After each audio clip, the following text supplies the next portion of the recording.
அஸ்ட்ரோசைன் channel வாயிலாக உலகெங்கும் வாழ்ந்து கொண்டிருக்கக்கூடிய சகோதர சகோதரிகளுக்கு அன்பார்ந்த வணக்கங்கள் மற்றும் வாழ்த்துக்கள். இன்றைய பதிவு 2026 ஆனி மாத ராசி பலன்கள். முதலில் இந்த ஆனி மாதத்தினுடைய கிரக அமைப்புகளை பார்ப்போம். அதன்படி சனி பகவான் மீனமனையில் இருக்கார். செவ்வாய் பகவான் ஆட்சி பலத்தோட மேசத்தில் அமர்ந்திருக்கு. சூரியனும் புதன் இந்த இரண்டு கிரகங்கள் மிதுனமனையில் வீற்றிருக்க, குரு சுக்கிரன் இந்த இரண்டு பணத்தை தரக்கூடிய கிரகங்கள் கடகமனையில் வீற்றிருக்க, கேது பகவான் சிம்மத்திலும் ராகு பகவான் கும்பத்திலும் அமர்ந்திருக்காங்க. சரி, இந்த மாதம் பெயர்ச்சி ஆகக்கூடிய கிரகங்கள் என்ன அப்படின்னு பார்க்கும் பொழுது, இந்த ஆனி மாதம் 7ஆம் தேதி, அதாவது 21/6/2026 அன்று செவ்வாய் பகவான் மேசத்திலிருந்து ரிஷபத்துக்கு பெயர்ச்சி ஆகிறார். அதே போல இந்த ஆனி மாதம் 8ஆம் தேதி புதன் பகவான் கடகமனைக்கு பெயர்ச்சியாகி பிறகு வக்ரமாகி மீண்டும் மிதுனத்துக்கு அமையப் போகிறது. அதாவது ஆனி மாதம் 23ஆம் தேதி. அதே போல் சுக்கிர பகவானுடைய பெயர்ச்சியும் இந்த ஆனி மாதம் இருக்குது. அதாவது ஆனி மாதம் 20ஆம் தேதி 4/7/2026 அன்று சுக்கிர பகவான் கடகத்திலிருந்து சிம்மமனைக்கு பெயர்ச்சியாகிறது. ஸோ இந்த கிரக அமைப்புகளை வைத்துக்கொண்டு இந்த ஆனி மாதம் என்ன மாதிரியான பலன்கள், சாதகம் என்ன, பாதகம் என்ன, எதை செய்யலாம், எதை செய்யக்கூடாது, எந்த தெய்வ வழிபாடு உகந்தது என்பதை டீட்டெயிலாக இந்த பதிவில் நம்ம பார்க்கலாம். இந்த பதிவை முழுவதுமாக பாருங்கள், ஸ்கிப் பண்ணாதீங்க. கண்டிப்பாக ஏதாவது ஒரு விதத்தில் உங்களுக்கு யூஸ்ஃபுல்லாக இருக்குங்கிறதுல எந்தவித மாற்று கருத்தும் கிடையாது. மிதுன ராசி அன்பர்களே, ஆனி மாதம் எப்படி இருக்க போகுது? இந்த மாதம் பார்த்தீங்கன்னா உங்கள் ராசிநாதனான புதன் பகவான் ஆட்சி பலத்தோட வலிமையாக இருக்கார். அப்போ என்ன, ராசிநாதன் ஸ்ட்ராங்காக இருக்கார். கூட யார் இருக்காருன்னா சூரிய பகவான் உட்கார்ந்துருக்கார். அந்த சூரியன் என்பது உங்கள் ராசிக்கு 3ஆம் அதிபதி. அதாவது தைரிய வீரியத்தை கொடுக்கக்கூடியவன், தன்னம்பிக்கைக்கு காரக கிரகமான சூரியன் உங்கள் ராசியிலேயே உட்கார்ந்துருக்கார். அப்போ என்ன இருக்க போகுது? சூரியனை போல இருக்க போகிறீங்க. ஸ்ட்ரெயிட் ஃபார்வர்டாக இருக்க போகிறீர்கள். நீங்கள் நினைத்தவை செயலாற்றக்கூடிய தன்மைங்கிறது இருக்குது. ஏன்னா கடந்த மாதம் உங்கள் ராசிநாதன் ஒரு விரயஸ்தானத்தில் இருக்கும்போது சில சமயங்களில் நீங்கள் நினைச்சது செயல்படுத்த முடியாமல் கூட போயிருக்கும், சில தடைகளை கொடுத்திருக்கும். பட் இந்த ஆனி மாதம் நினைத்தது நடத்தக்கூடிய தன்மை, அதாவது கடந்த காலத்தில் கடந்த சில மாதங்களாக தடைப்பட்டு கொண்டிருந்த ஏதாவது ஒரு விஷயத்தை இந்த மாதம் எடுத்து செய்து அதை வெற்றி பெறக்கூடிய அமைப்புங்கிறது இருக்கு. பெரிய மனிதர்களின் தொடர்புகள் கண்டிப்பாக ஏற்படுத்தும். சமூகத்தில் ஒரு அங்கீகாரம் கிடைக்கக்கூடிய அமைப்புகள், சந்தர்ப்பங்கள் இதெல்லாமே நல்லபடியாக இருக்கிறது இந்த ஆனி மாதம். குடும்பம் பற்றி பேசணும் அப்படின்னா 2ஆம் இடத்தை பார்க்கணும். அந்த 2ஆம் இடத்தில் குரு பகவான் அமர்ந்திருக்கார். அந்த குரு பகவான் உச்ச பலத்தோட வலிமையாக இருக்கிறது. அப்போ 10ஆம் அதிபதி எங்கே இருக்கார்? குடும்பஸ்தானத்தில் இருக்கார். தொழில் ஸ்தானத்தின் அதிபதி குடும்பஸ்தானத்தில் உட்கார்ந்துருக்கு. அது குருவாக இருக்கிறார். அதுவும் உச்சபலத்தோடு இருக்கு. அப்போ தொழிலின் மேன்மையால் தன லாபம் கிடைக்கக்கூடிய அமைப்புங்கிறது உண்டு. அல்லது தொழிலுக்காக பணத்தை ஏதோ ஒரு முதலீடு செய்யக்கூடிய அமைப்புங்கிறது உண்டு. அப்போ பண ரீதியில் உங்களுக்கு எந்த கஷ்டங்களும் வரப்போவதில்லை. ஏன்னா பணத்தை கொடுக்கக்கூடிய கிரகங்கள் அப்படின்னா குரு சுக்கிரன் தான். அது ரெண்டுமே பார்த்தீங்கன்னா 2ஆம் இடத்தில் உட்கார்ந்துருக்கு.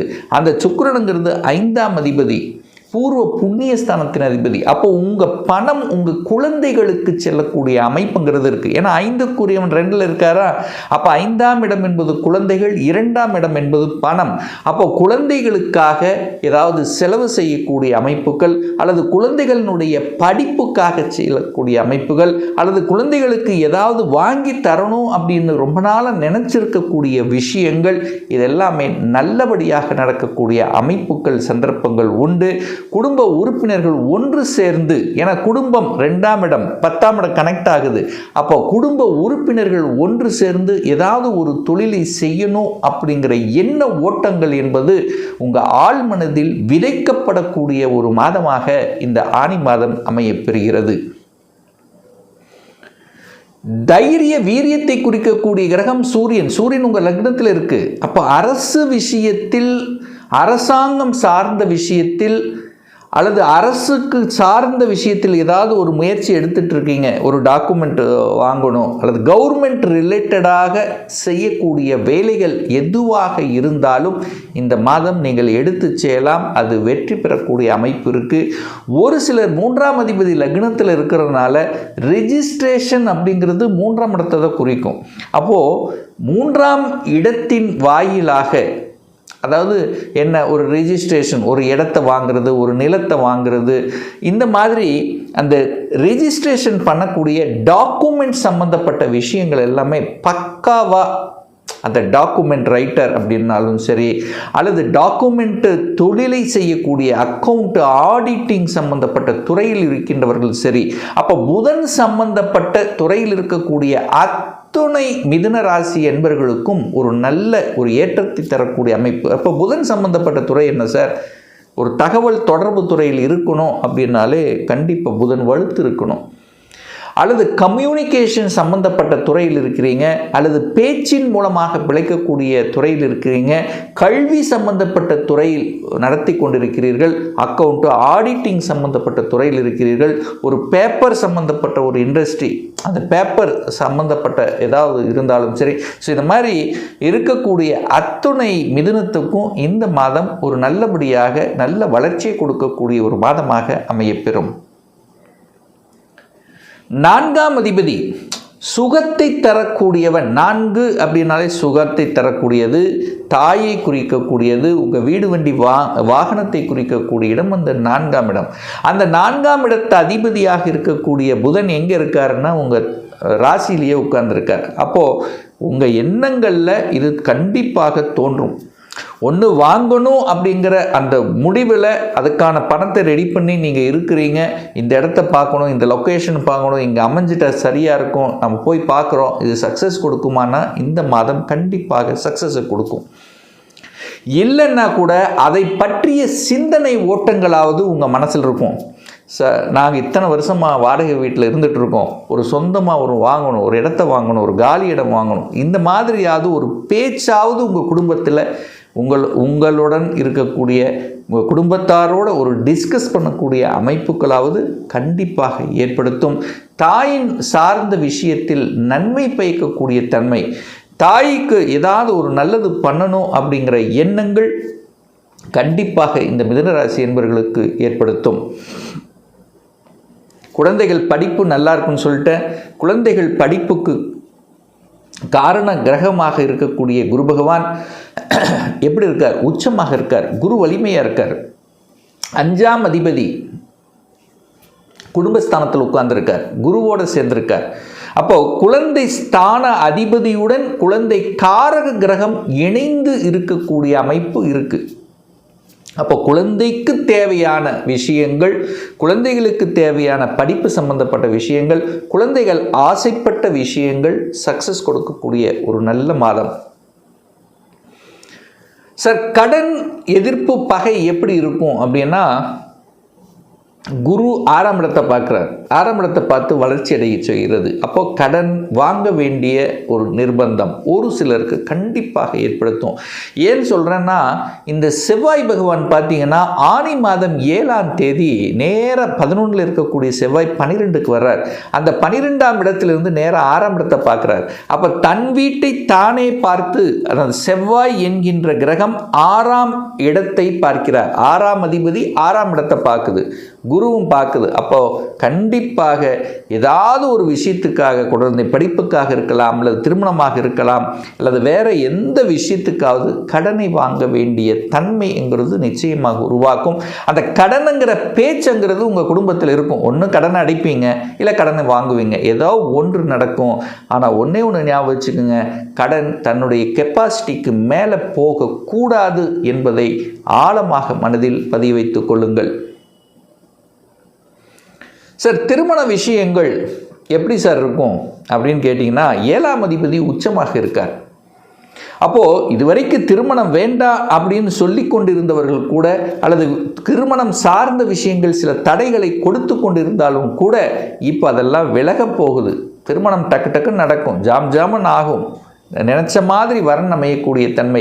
இப்படித்தான் இருக்கணும், என் பார்ட்னர் இப்படி தான் இருக்கணுங்கிற உங்கள் மனசில் இருக்கக்கூடிய அந்த எண்ணங்கள் பூர்த்தியாகக்கூடிய வகையில் இருக்குது. அதாவது உங்களுடைய ஸ்டேட்டஸுக்கு தகுந்த மாதிரி அமையக்கூடிய தன்மை. ஒரு சிலருக்கு பார்த்திங்கன்னா ஏற்கனவே திருமணமானவர்கள் கண்டிப்பாக உங்கள் மனைவியின் மூலமாக சில வருமானங்கள், அல்லது கணவன் மனைவியாக இருந்தால் கணவன் மூலமாக சில சொத்துக்கள் அல்லது வருமான உயர்வு தரக்கூடிய அமைப்புங்கிறது இந்த மாதம் இருக்கிறது. சார் எப்படி சார் சொல்றீங்க? 7ஆம் இடம் என்பது கணவன் அல்லது மனைவி குறிக்கக்கூடிய இடம். அதற்கு 2ஆம் இடம் என்பது தனத்தை, அவங்களுடைய தனத்தை குறிக்கக்கூடிய இடம்ங்கிறதுனால அந்த இடத்தை குரு பார்க்கிறார். அப்போ ஏதோ ஒன்று மறைந்து ரொம்ப நாளா அந்த ஒரு வரல அப்படின்னு நினைச்சிட்டு இருந்த ஒரு நல்ல விஷயம் இந்த மாதம் உங்க காதுக்கு இனிமையாக வந்து சேரும். அதனால் ஒரு சந்தோஷம் பூரிப்புங்கிறது கண்டிப்பாக உங்க குடும்பத்தில் உண்டு. 10ஆம் இடத்தில் சனி பகவான் உட்கார்ந்திருக்கார். அப்போ நிறைய மிதுனராசி என்பர்கள் வேலையில் அழுத்தம் sir, pressure sir, tension sir, ஒரே அழுத்தமாக இருக்கு என்று புலம்பிக் கொண்டு இருக்கக்கூடிய மிதுனராசி என்பர்கள் நிச்சயமாக ஏராளம் பேர் இருப்பீங்க. ஏன் சார் அப்படின்னா 8ஆம் அதிபதி 10ல் உட்கார்ந்துருக்கார். 8 என்பது வலி, வேதனை, துக்கம், துயரம், அசிங்கம், அவமானத்தை தரக்கூடிய ஒரு இடமும் அந்த 8ஆம் இடம் தான். அந்த அதிபதி போய் எங்கே உட்கார்ந்துருக்கார்? 10ஆம் இடத்தில் உட்கார்ந்துருக்கார். 10ஆம் இடம் தொழில். அப்போ ஒரு வேலையில் ஒரு அழுத்தம், ப்ரெஷர், டென்ஷன் இருக்குமா இல்லையா? கண்டிப்பாக இருக்கும்.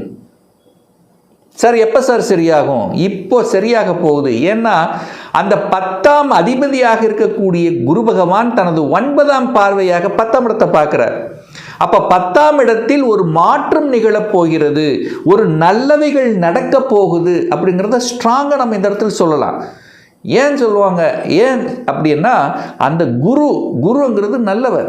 குரு பார்த்தால் கோடி நன்மை தரும். அப்போ குரு எந்த இடத்தை பார்வை செய்கிறார்களோ அந்த இடத்தை வளர்க்கப் போகிறார், நன்மைகள் செய்ய போகிறது அப்படின்னு அர்த்தம். ஸோ அந்த வகையில் அந்த 10ஆம் இடத்தில் இருக்கக்கூடிய சனி பகவானை, காலச்சக்கரத்தினுடைய 10ஆம் அதிபதியான அந்த சனி பகவானை காலச்சக்கரத்தின் 9ஆம் அதிபதியான குரு பகவான் பார்க்கும் பொழுது கண்டிப்பாக மிதுனராசி என்பர்களுக்கு தொழிலில் இதுவரைக்கும் கஷ்டமாக இருந்தது சார், அப்படி எல்லாமே விலக காத்து கொண்டிருக்கிறது.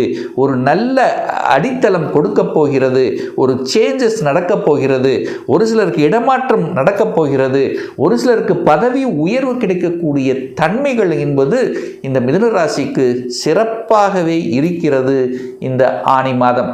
ஸோ ஆக மொத்தம் பார்க்கும் பொழுது இந்த மாதம் உத்வேகத்தை தரக்கூடிய ஏதாவது, அதாவது வீடு வண்டி வாகனங்கள் வாங்கக்கூடிய, ஒரு இடத்தை வாங்கக்கூடிய, அல்லது ஒரு சொத்து சேர்க்கக்கூடிய, அல்லது மனசுக்கு பிடித்த ரொம்ப நாளாக நினைச்சு கொண்டிருந்த ஒரு நல்ல விஷயம் நடக்கக்கூடிய ஒரு அற்புத மாதமாக அமையும் என்று சொன்னால் அது மிகையாகாது. இன்னும் ஒரு துல்லிய பலன், இந்த ராசி நட்சத்திரத்தில் பார்த்தீங்கன்னா பல கோடிக்கணக்கான பேர் இருப்பீங்க. எல்லாரும் ஒரே மாதிரினா கண்டிப்பாக இல்லை. ஒவ்வொருத்தரும் டிஃப்ரெண்ட். ஒவ்வொருத்தருடைய ஜாதக அமைப்புகள், கொடுப்பினைகள் வேறுபடும். இந்த மாத பலனை குறைந்தது ஒரு 3 மாதம் தொடர்ச்சியாக பாருங்க. சரியாக வரலன்னா கண்டிப்பாக நடக்கக்கூடிய தசாநாதன், புத்திநாதன், அந்தரநாதன், 6, 8, 12ஆம் அதிபதி அல்லது பாவ கிரகங்களுடைய சேர்க்கையில் கண்டிப்பாக இருக்கும். இன்னும் உங்களை பற்றி தெரிஞ்சுக்கணும். இந்த 2026 என்ன மாதிரி இருக்குது, என்ன மாதிரியான தன்மை இருக்கிறது, சொந்த தொழில் செய்வதற்கான கொடுப்பினை இருக்கா, 2026 எப்போ தான் சார் நமக்கு திருமணம் நடக்கும், என்ன கோர்ஸ் எடுத்து படித்தா நம்முடைய ஃப்யூச்சர் நன்றாக இருக்கும், எப்போ குழந்தை பாக்கியம் கிடைக்கும், எப்போ நான் வீடு கட்டுவேன், எப்போ ப்ரமோஷன் கிடைக்கும், இது போன்ற கேள்விகளுக்கு துல்லியமான பதிலை நம்மால் கூற முடியும். ஒரு பர்சனல் கன்சல்டேஷன் எடுத்துக்கணும், ஒரு சுய ஜாதகம் பார்க்கணும் என்று விருப்பப்படக்கூடிய அன்பர்கள் டிஸ்பிளே தெரியக்கூடிய நம்பருக்கு வாட்ஸ்அப் மூலியமாகவோ ஃபோன் கால் மூலியமாகவோ தொடர்பு கொண்டு அப்பாயின்மெண்ட் பெற்றுக்கொண்டு நேரடியாகவோ அல்லது ஆன்லைன் மூலமாகவோ கன்சல்டேஷன் எடுத்துக்கலாம். நம்மளுடைய அலுவலகம் கோயம்புத்தூரில் அமைந்துள்ளது. அதாவது கோயம்புத்தூரிலிருந்து மேட்டுப்பாளையம் செல்லும் வழியில் வெள்ளக்கிணர் பிரிவுக்கு பக்கத்தில், அதாவது அன்னபூர்ணா ஹோட்டலுக்கு அருகாமையில் அமைந்துள்ளது. பிரியர் அப்பாயின்மெண்ட் வாங்கிட்டு நேரடியாக கன்சல்டேஷன் எடுத்துக்கலாம். நிச்சயமாக இந்த பதிவு ஏதாவது ஒரு ரூபத்தில் உங்களுக்கு யூஸ்ஃபுல்லாக இருக்கும். நம்முடைய சேனலை நீங்கள் ஃபஸ்ட்டு டைம் பார்ப்பவர்கள் என்றால் மறக்காமல் சப்ஸ்கிரைப் பண்ணிக்கிங்க. பக்கத்தில் இருக்கக்கூடிய பெல் பட்டன் மற்றும் ஆல் நோட்டிஃபிகேஷனை கிளிக் பண்ணும்போது நான் போடக்கூடிய அடுத்தடுத்த பதிவுகள் உங்களுடைய நோட்டிஃபிகேஷனில் வந்து சேரும். இந்த ராசி நட்சத்திர நேயர்கள் அனைவரும் வாழ்க வளர்க வளம் பெறுக என்று எனது வாழ்த்தினை தெரிவித்துக் கொண்டு விடைபெறுகிறேன். நன்றி, வணக்கம், வாழ்த்துக்கள்.